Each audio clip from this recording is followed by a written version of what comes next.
If you're not in the food service business, this probably sounds like just another corporate move.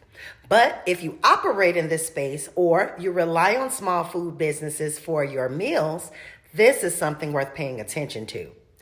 Sysco Corporation, one of the largest food distributors in the country, is moving toward acquiring Restaurant Depot.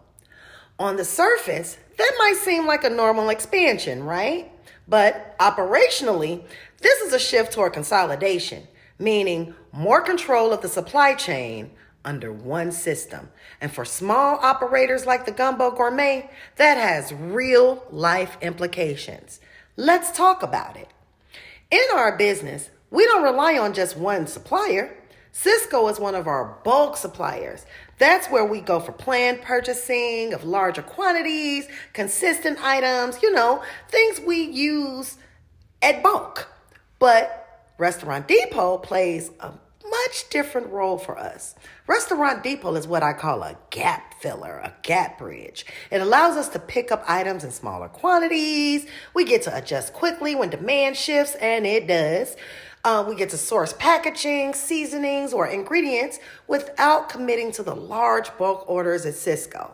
We can stay flexible without overextending cash flow or storage space. And that flexibility matters more than people actually realize, because in food service, especially at our level, you're constantly balancing three things: cost, quality, and accessibility. Now, here's where this shift becomes important. If those two systems begin to operate under the same umbrella, there's a strong possibility that, one, pricing structures will start to align, product variety will be reduced, and pack sizes will become more standardized. And the flexibility that smaller operators like us depend on will start to shrink. And that gap that Restaurant Depot helps to fill, it becomes smaller or more expensive to navigate. So, what does that mean for the Gumbo Gourmet and any other small business like ours? It means pressure on margins, sourcing, pressure on how we maintain consistency without raising prices. And here's the reality. We serve a working community here in Atlanta. A lot of our customers are on lunch breaks. They're working long hours. They're not looking for a luxury meal or a luxury experience. They're looking for quality food at a price that makes sense. That has always mattered to us. So when supply chain dynamics shift like this, we have a decision to make. Do we pass those costs directly to the customer? Or do we get more strategic and disciplined in how we operate on the background? And for us, the answer is clear. We are committed to maintaining both the quality of what we serve and pricing that stays accessible for the people who support our business. But that doesn't happen by accident, y'all. That means we have to tighten how we purchase things, being more strategic about inventory, and reducing inefficiencies in prep and production. We also have to make smarter decisions behind the scenes so the customer experience stays consistent.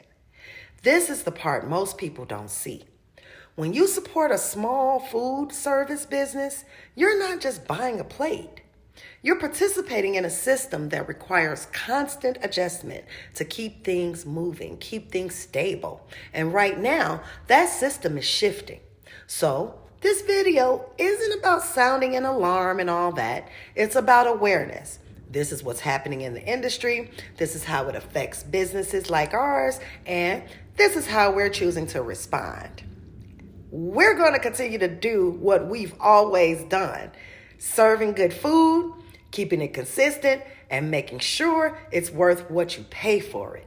No shortcuts, no drop-in standards, just a tighter operation behind the scenes. All right?